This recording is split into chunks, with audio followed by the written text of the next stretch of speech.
This is a reading from the letter of Paul to the Romans, chapter 8, verses 16 and 17. It is that very Spirit, bearing witness with our spirit, that we are children of God. And if children, then heirs, heirs of God, and joint heirs with Christ. If in fact we suffer with him, so that we may also be glorified with him.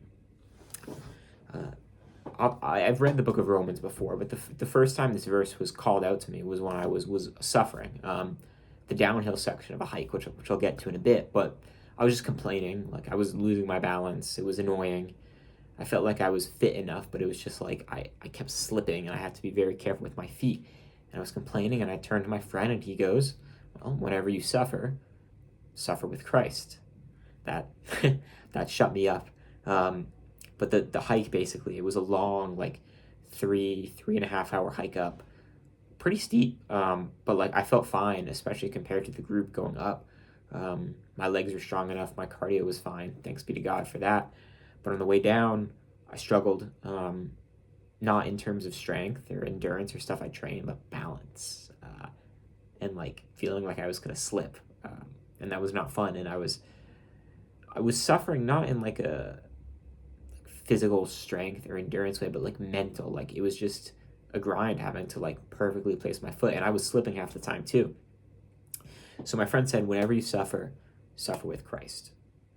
So let's keep that in the back of our mind. But this video is more about running and, like, the lessons I've learned through that. But that is, like, the kind of conclusion I'll get to at the end. So I never ran in high school. I'm in college now, and freshman year of college I ran half marathon. Sophomore year, full marathon. I'm looking to do another race soon, but now I'm just kind of, running for fun. Not crazy mileage, though. But the marathon training was tough. And specifically through that,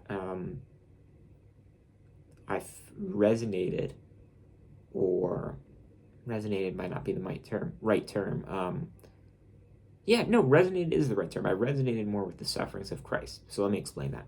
So when running, going for a long run, running for like 15, 18, 20 miles, it really chews you up. And, there's something about going out and running hill sprints, like, you're going to run the hill. But there's something else when you're running like 15 miles, you don't really know where you're going, and you come across a massive hill. Oh. So I would often just say a little prayer when I'm running, like make the sign of the cross, like, God, like, please give me the strength to endure this. Like, please give me the energy to get up the hill, whatever. And I'm like making the sign of the cross and trudging up the hill. And I always notice, and I still notice to this day when I pray for strength when I'm running, that it's not like a mystical power comes down and, like, rejuvenates my body and my legs and I, like, fly up the hill. In fact, very rarely saying that prayer, if ever, have I felt physical strength. Have I felt more, just more power and, like, make it easier. But I realized more and more as I said that prayer, often in the back of my mind, or after saying it for a while, when I say, God, please give me strength, I never got strength, but I would get, in a sense, understanding of, like, this is pain, this is suffering, this is what Christ has gone through for me as a sinner, and for all of us as sinners. And crazy to think about too, like, the separation, like, not a sinner, like the other verse in Romans 5. God proves his love for us in that while we were sinners, Christ died for us. Or in the verse above says, indeed, rarely will anyone die for a righteous person, though perhaps for a good person someone might actually dare to die.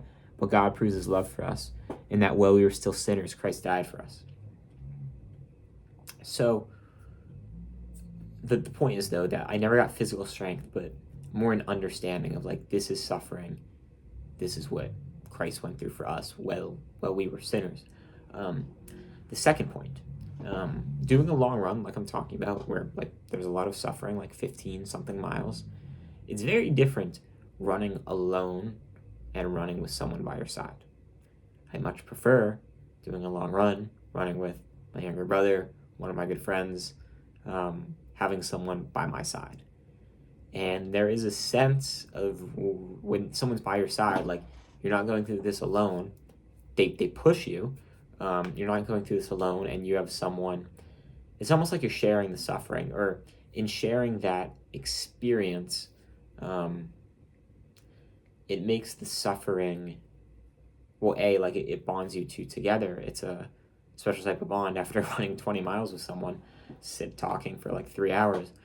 But it definitely just feels better for me, especially running with someone else. And I realized that this idea of suffering with Christ, of uniting our sufferings, of offering them up to God, is very analogous to that idea of running with someone else. So, while we may not always have someone next to us physically running, physically suffering with us, we always have and have had and will have Christ's sacrifice for us on the cross. The immense suffering that he went through for us while we were still sinners.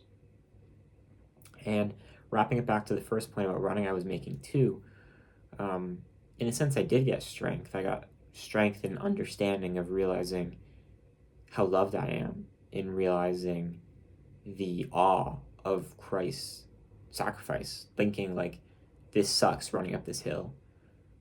This sucks. Like, I don't want to be here. But it's a fraction of what Christ, what God, the perfect man, was betrayed by his friends, carried a extremely heavy cross, was scourged, like whipped with like chains and like nails in the chains. Watch The Passion of Christ if you haven't. And died brutally for us. My suffering will never compare to that. But in a sense, every time I suffer, I can better understand the love that God has for me. Whenever you suffer, suffer with Christ. God bless.